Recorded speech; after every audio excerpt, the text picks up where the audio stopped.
Este Salmo 93 proclama con autoridad y seguridad el extraordinario poder de Dios sobre la naturaleza y sobre toda la creación.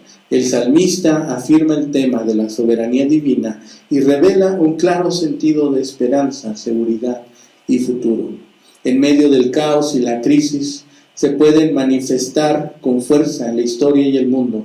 El salmista pone en evidencia un sentido de paz, sobriedad, seguridad y confianza. Y son esas convicciones las que le permiten al salmista comprender adecuadamente el poder divino sobre las fuerzas hostiles de la naturaleza y el cosmos. De acuerdo al orden canónico o al orden establecido canónicamente, este es el segundo salmo que celebra de manera directa la realeza del Señor. El primero es el Salmo 47 y la frase que sobresale en este salmo es: el Señor es Rey. El poema es claramente un himno de alabanza de la naturaleza real de Dios y es en efecto un poema que destaca el reinado divino, que es una manera de reaccionar y rechazar la institución tradicional de la monarquía humana.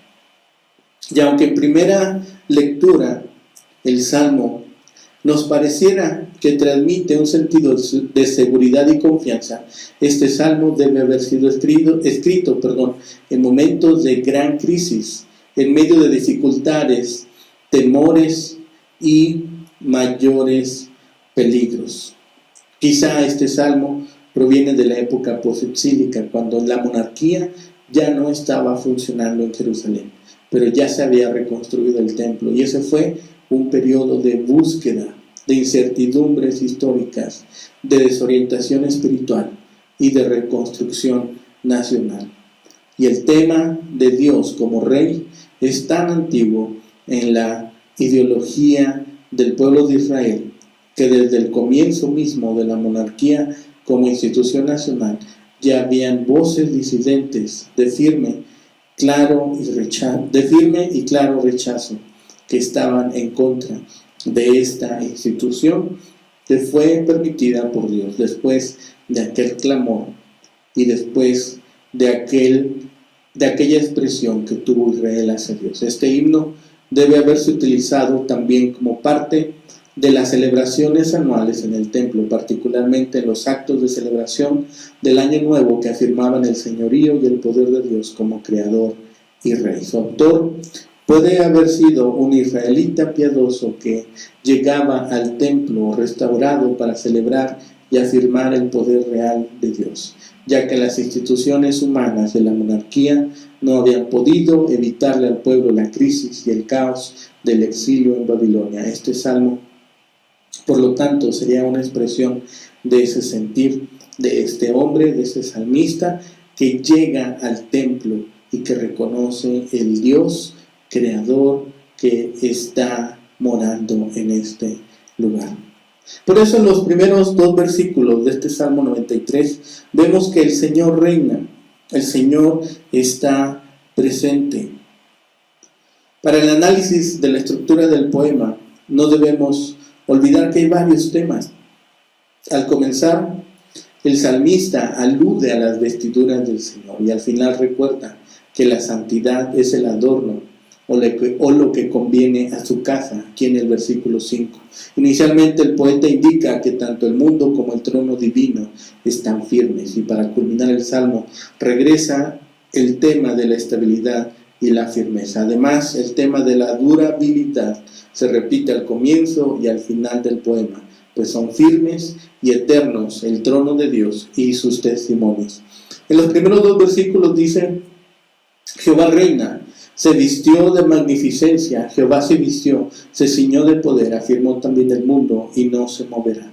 Firme es tu trono, desde entonces tú eres eternamente. Para el salmista, el Señor es el Rey Supremo del mundo, que está vestido y ceñido de poder, símbolo de su extraordinaria naturaleza santa y majestad, y está sentado en su trono eterno que evoca las ideas de seguridad y estabilidad. El poeta se imagina a Dios sentado en su trono inamovible, símbolo de la implantación de la justicia, y vestido con sus túnicas reales que aluden a la majestad y el esplendor divino.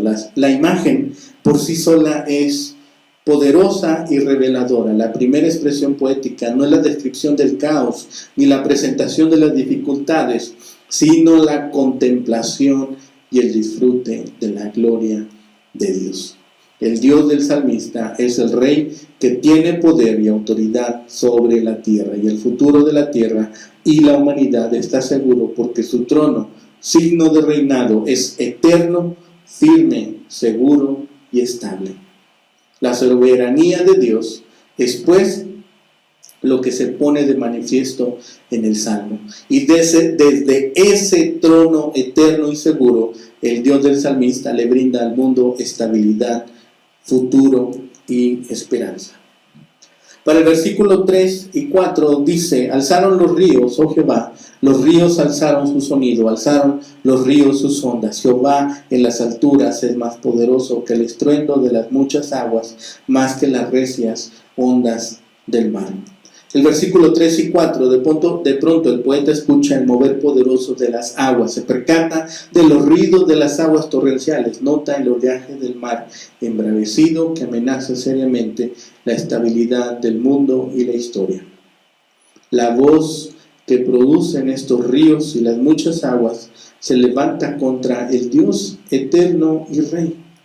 Y esas aguas son símbolo de las muchas fuerzas hostiles a la humanidad y a la creación de Dios, que desean regresar al caos primigenio, que intentan desestabilizar la creación, que desean que impere la anarquía y el desasosiego en el mundo.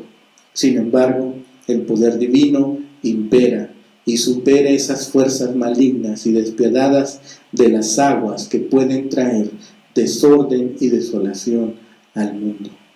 Pues más poderosas que las ondas del mar es el Señor de las alturas, más poderoso que el ruido ensordecedor de las aguas descontroladas y amenazantes es el Dios que está sentado con sobriedad en su trono, que es símbolo de poder, autoridad y virtud. El mensaje que transmite el salmista es firme y claro. Dios vence el caos con su poder eterno, estable y sostenedor. No se amedrenta el Señor ante el movimiento amenazador de las abundantes aguas, ni se atribula frente a los desafíos de los ríos impetuosos. Un día el Señor